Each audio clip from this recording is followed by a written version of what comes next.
consider the birds and the flowers and the grass with me for a minute. Verse 24, Jesus says, think about the birds. Birds, especially ravens. He mentions ravens. They're pretty much just scavengers.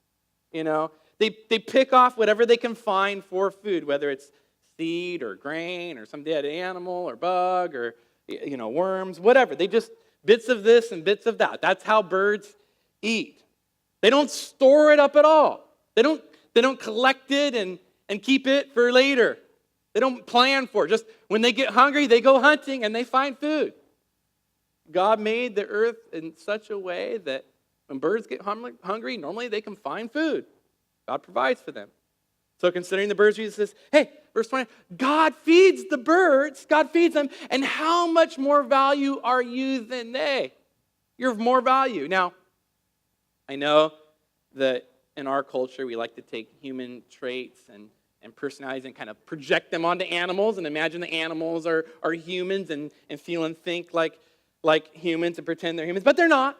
Now, animals, they're valuable. They have what I call a class of being. They are creatures of God, and they've got a spirit or a soul too, but human beings are of a much higher class of being, according to the Bible. According to the Bible, only human beings were created in God's image. Only human beings were created in His image. So human beings, they have a special value and worth in the eyes of God. So if God even cares for the birds, which are like near the bottom of the food chain or of the class of creatures that He made, how much more will God care for you, His special, most highly prized creation? He will care for you. He cares for the birds. Next, Jesus says, is consider the lilies. My wife loves it when I get her flowers. I don't do it often enough. Sometimes I get her lilies. I think the lily is a beautiful flower, especially the white ones, bright against the backdrop.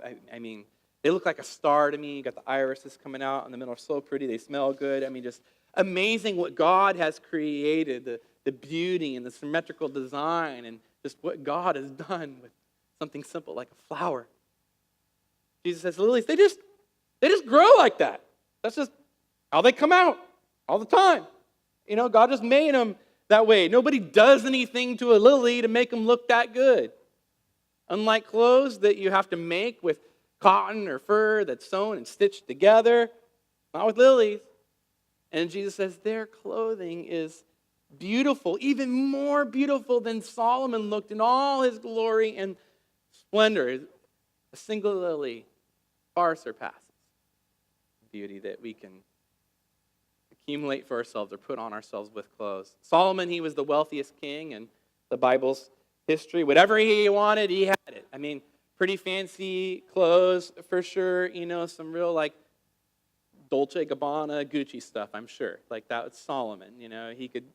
He had it. But it paled in comparison to the beauty of a simple lily. Then after looking at the birds and the lilies, he talks about the grass. Just think about grass. It just grows everywhere. It just does. I mean, typically, if there's dirt, unless there's a desert, at some point in the year, grass is just going to grow. It just happens. When summer comes, it'll dry out and die out. But then next year, God keeps making the grass grow.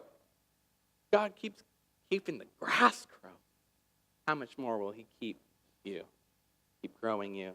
You see, the overarching theme that kind of links these examples of Jesus together is this theme that God is the creator. God is the creator and sustainer of life. He's the designer of everything, and He cares for His creation. And among all of His creation, He cares for human beings the most. He cares for you. We have extreme value to God. We have extreme value to God. So let's connect the dots here. Anxiety, worry, and fear. Anxiety, worry, and fear. Pretty much any time we experience them, what it boils down to, some of it is us not believing that God cares for us. That's really the core issue. When we really believe God cares for us and will care for us, we don't worry about whether we're going to have enough or whether we're going to be okay. We don't worry so much about getting rich, and we don't worry so much about what people think of us, because we know what God thinks.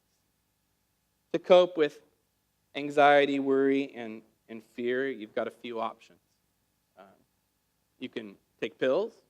You can do breathing exercises. You can try mental techniques. You can launch into some sort of action to try to fix whatever you think the problem is that's causing fear, worry, and anxiety. You can do any of those things, and they're not all bad things to do, but the best thing that you can do is to set your mind on things above, not the things of this earth. Set your mind on God and to believe that He truly cares for you. He cares for you more than you could ever dream or imagine. You're His prized possession, this creature.